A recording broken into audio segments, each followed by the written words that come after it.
Kes yang dipaparkan ini bukan sahaja berbeza tetapi amat luar biasa berbanding dengan kes-kes yang kebiasaannya ditangani oleh PPIM. Hati emas seorang insan yang sanggup berkorban wang ringgit demi kehidupan insan lain yang bukan sebangsa dan seagama. Insan ini berjaya menyelamatkan pengadu daripada kehilangan tempat tinggal dan kebangkrapan. Siapakah dia? Ikuti kisah ini sepenuhnya. Berkaitan dengan kes bankrupsi dalam kategori bankrupsi, perbankan dan lelongan dalam aduan Persatuan Pengguna Islam Malaysia dengan tujuan untuk mendapatkan sejumlah wang supaya proses untuk dikosongkan rumah tu dihentikan sementara. Rumah adalah tempat perlindungan sesebuah keluarga.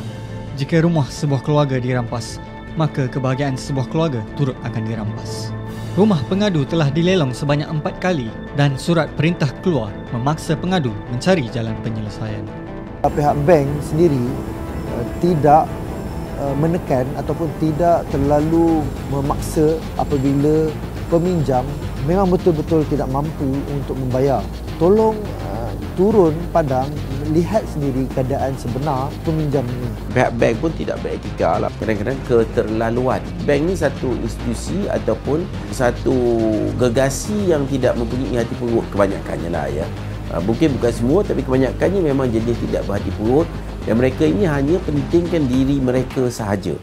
Pada saat pihak bank menzalimi, masih ada insan yang berhati mulia.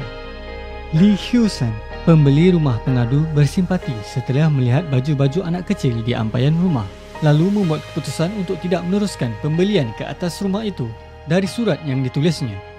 Insan yang berhati emas ini sanggup berkorban RM40,000 demi membantu kehidupan pengadu.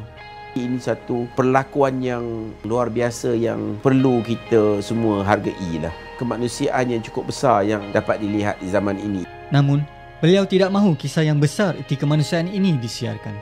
Begitu juga dengan pengadu yang berbangsa Melayu yang tidak dapat dihubungi untuk berkongsi kisah yang memberi sinar harapan kepada masyarakat Malaysia yang berbilang kaum dan agama. Semoga akan tiba masanya mereka tampil menghubungi PPIM untuk berkongsi kisah yang manis ini demi masa depan Malaysia yang gemilang.